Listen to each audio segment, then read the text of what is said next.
అక్కడ మాటలు అక్కడ చెప్తారు.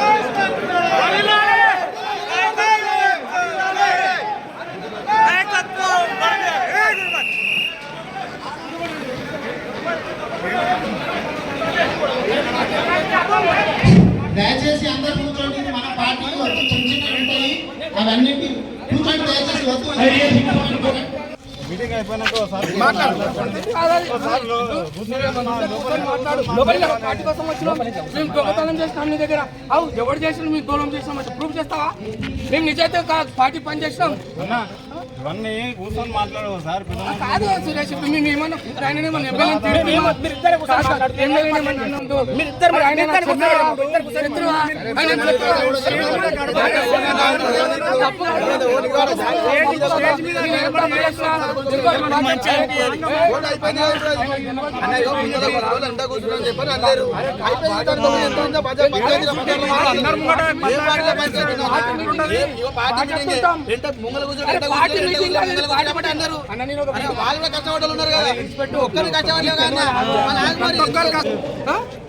ఆయన చాలా తప్పు. ఎమ్మెల్యే గారు చాలా చేస్తున్నారు కాదన్నా. మేము పార్టీకి పని చేయలేం. ఎవరు చేసింది పార్టీకి? ఎవరు చేసింది పార్టీకి? ఈయన చేసినాడు. అది మేము చేసినాం. పార్టీ ఉద్యమకారులం పై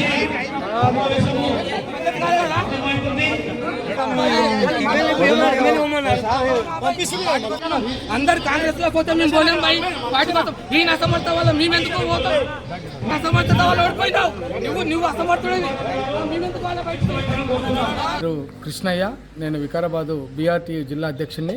ఈరోజు మా వికారాబాద్ నియోజకవర్గం స్థాయి సమావేశము ఎంపీ ఎలక్షన్ల కోసం పెట్టడం జరిగింది. దానిలో మేమంతా కూడా మా వర్గం అంతా కూడా పాల్గొన్నది.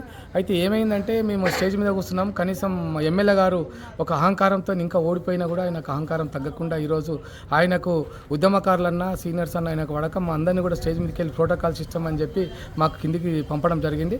ఈరోజు మేము అడుగుతున్నాము, ప్రోటోకాల్ అంటేనే పార్టీ మీటింగ్లలో పార్టీ నాయకులే ముందుండాలి. వింగ్స్ లీడర్స్ కానీ ఎవరైనా పార్టీ లీడర్స్ ఉండాలి. అధికార ప్రోగ్రాంలలో జడ్పీటీసీలు, ఎంపీపీలు, కౌన్సిలర్లు వాళ్ళకి ప్రయారిటీ ఉంటుంది. పార్టీలో కూడా ప్రయారిటీ లేదనుకుంటే ఎట్లా?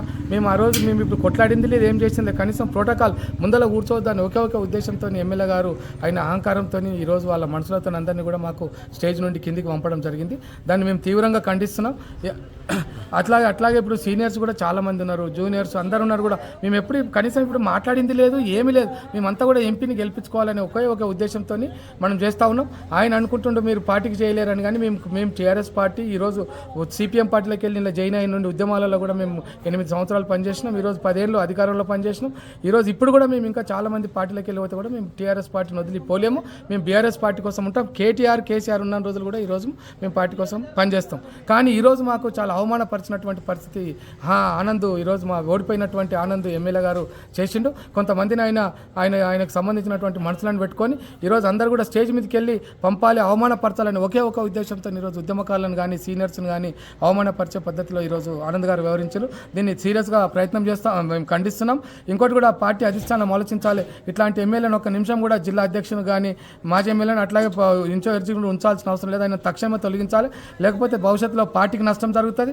అట్లాగే రేపు జరగబోయే ఎంపీ ఎలక్షన్లో కూడా చాలా ఇబ్బందులు జరిగే అవకాశాలు ఉన్నాయి. కాబట్టి నేను కేటీఆర్ గారికి కేసీఆర్ గారికి ఒకటే రిక్వెస్ట్ చేస్తున్నాం, ఈయన అహంకారం ఇంకా తగ్గలేదు. ఇప్పుడు ఈరోజు ఈయన అహంకారంతోనే ఓడిపోయింది వికారాబాద్లో. అయినా మేమంతా కూడా పార్టీ కోసం పనిచేసినాం. మాకు వ్యక్తిగతంగా చిన్న చిన్న సమస్యలు ఉన్నప్పటికీ కూడా మేము నిక్కచ్చిగా బీఆర్ఎస్ పార్టీ కారు గుర్తు కోసం మేము ఓట్లు వేయించినాం. నేను ఎలక్షన్లో కూడా ప్రత్యేకంగా ఉద్యోగ కార్మిక వింగుని చూసి దాదాపు 1,00,000 కరపత్రాలు మేము ఈరోజు చేసినటువంటి పరిస్థితి ఉంది. కరపత్రాలు వేయడంతో వెహికల్ పెట్టుకొని కూడా మేము ప్రతి ఉద్యోగ సంఘాలు కార్మిక సంఘాల మీటింగ్ పెట్టినాం. అది ఎంపీ గారు కూడా మా రంజిత్ రెడ్డి గారు కూడా తెలుసు. కానీ ఈరోజు ఎంపీ సాబు రాలేడు. కానీ ఈరోజు ఎమ్మెల్యే గారు అంతా కూడా చాలా చిల్లరగా వ్యవహరించినటువంటి పరిస్థితి ఉంది. దీనికి ప్రజలు ఉద్యమకారులు సీనియర్లు భవిష్యత్తులో ఎమ్మెల్యే గారికి మాజీ ఎమ్మెల్యే గారికి తగిన బుద్ధి చెప్తారని చెప్పి నేను భావిస్తున్నా. రేపు భవిష్యత్తులో ఆయన కూడా గ్రామాల్లో ఎట్లా తిరుగుతాడు తిరగాలి. ఆయన ఏదో ఒక్కరోజు కూడా ఉద్యమం చేసినోడు కాదు, పార్టీ కోసం పనిచేసినోడు కాదు. ఈరోజు ఎంత అసమర్థుడు అంటే ఈరోజు సీటు మార్చింటే, ఈరోజు వికారాబాద్ సీటు మార్చింటే 30 నుండి 40 వేల మెజార్టీతో గెలిచేవాళ్ళు ఈరోజు టీఆర్ఎస్ పార్టీ, బలమైనటువంటి పార్టీ.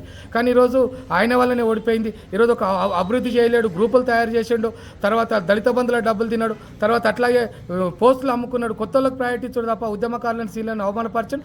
భవిష్యత్తులో కూడా ఆనంద్కు తగిన బుద్ధి చెప్తారు ప్రజలందరూ కూడా.